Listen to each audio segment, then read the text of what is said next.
آزمائش میرا بندہ اس پر صبر کرتا ہے یا نہیں. اس کی تین کیفیات ہو سکتی ہے کیوں اللہ کی طرف سے یہ چیزیں آتی ہیں. سب سے پہلی شے ہے، اب وہ جو آیات میں نے سنائی تھی وہ سن لیجیے پہلے ترجمہ. سورہ تغابن میں فرمایا ما صاب من مصیبت الا باذن اللہ. دیکھو کوئی مصیبت تم پر نہیں آ سکتی، نہیں آتی مگر اللہ کے اذن سے. ومن یؤمن باللہ، اور جو شخص اللہ پر ایمان رکھتا ہو یہد قلبہ، اللہ اس کے دل کو ہدایت دے دیتا ہے، اس کے دل کو سکون عطا کر دیتا ہے. وہ راضی برضائے رب ہو جاتا ہے، اس میں شکوہ نہیں رہتا، اس میں شکایت نہیں ہوتی، اس میں تلخی نہیں ہوتی. کیوں ہو گیا، کیسے ہو گیا، کیوں ہو گیا، نہیں ہونا چاہیے، نہیں دیتے. یہ سارا جو پیچ آدمی کھاتا رہتا ہے نا اندر ہی اندر، وہ جو پیچ کھا رہا ہے یہ سب پیچ سے نجات نہیں گئی. برو کشید سے پیچا کے ہست و بود مرا، چے اقدہا کے مقام رضا کشود مرا. یہ پیچ کھانا جو ہے پیچا کے ہست و بود، اس سے اللہ تعالیٰ نے مجھے نجات دے دی ہے مقام رضا کے ذریعے سے. کتنے بڑے بڑے عقدے میرے حل ہو گئے اس مقام رضا سے. چے اقدہا کہ مقام رضا کشود میرا، میرے تو بہت سے عقدے اس سے حل ہو گئے. اس حوالے سے ایک موٹی بات تو یہ ہو گئی، لیکن اب اس کو تین حصوں میں تقسیم کیجیے. پہلی بات یہ کہ یہ اللہ کی طرف سے آزمائش کے طور پر آتی ہے. آزمائش میرا بندہ اس پر صبر کرتا ہے یا نہیں، یا میرے خلاف بکواس کرنے پر آمادہ ہو جاتا ہے. اللہ تو ایسا ہے، اللہ نے تو ہم پر کبھی کرم کیا ہی نہیں ہے، اللہ تو ظالم، معاذ اللہ معاذ اللہ معاذ اللہ. کہیں ایسا تو نہیں، میرا بندہ جو ہے تکلیف کو جھیلتا ہے میری وجہ سے، یہ سمجھ کے کہ اللہ کی طرف سے آئی. یہ سب جو ہے یہ بہت بڑی کامیابی ہے اگر انسان کو حاصل ہو جائے. اور اس صبر کے نتیجے میں دو اور باتیں پیدا ہوتی ہیں. یہ مضامین علیحدہ علیحدہ دروس کے اندر آتے رہے ہیں، لیکن آج ایک نئے عنوان کے تحت جمع ہو کر آ رہے ہیں.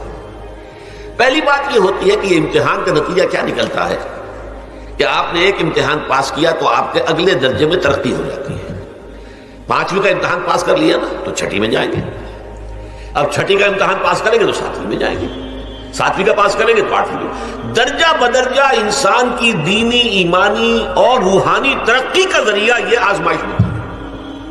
جتنا اس میں صبر ہوگا، جتنا اس میں تسلیم و رضا جو ہے آپ حاصل کرتے جائیں گے تو آپ کے درجے بلند ہوتے چلے جائیں گے. آپ کا امتحان کڑے سے کڑا آئے گا، بڑے سے بڑا آئے گا، مشکل سے مشکل تر آئے گا.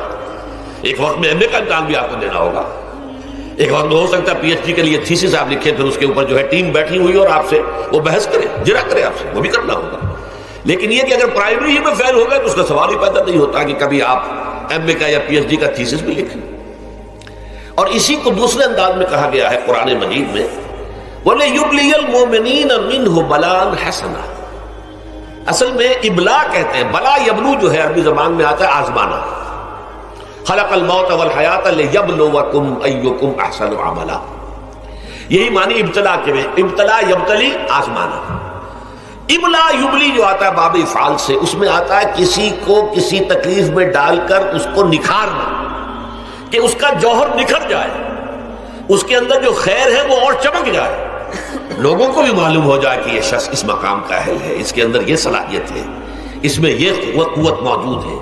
تو یہ گویا کہ اہل ایمان کی صلاحیتوں کو نکھارنے کے لیے اور ان کے درجات کی ترقی کے لیے بھی اللہ تعالیٰ دنیا کے اندر یہ مصیبتیں اور امتحانات جو ہیں آزمائش کے حوالے سے افراد پر بھی اجتماعی طور پر بھی لاتا ہے. اور ایک اس کا اور بھی ہے، اہل ایمان پر اس طرح کی ابتلا و آزمائش کی ایک نوعیت اور بھی ہے، اور وہ یہ ہے کہ جو بھی آپ سے غیر ارادی طور پر یا یہ کہ آپ نے کوئی گناہ ارادی طور پر بھی کر لیا، اللہ تعالیٰ اس کی سزا اسی دنیا میں دے کر آخرت کی سزا سے محفوظ کر دیتا. گویا کہ اس سے بڑا خیر کیا ہوگا. یہاں کی سزا کیا ہے، جھیل لیا آپ نے، بخار آ گیا، ٹانگ ٹوٹ گئی، چلیے 3 مہینے آپ بستر پر پڑے رہنا، اور کیا ہوا، کچھ نہیں. لیکن یہ کہ آخرت کی سزا ملتی ہے بہت عظیم ہوتی ہے.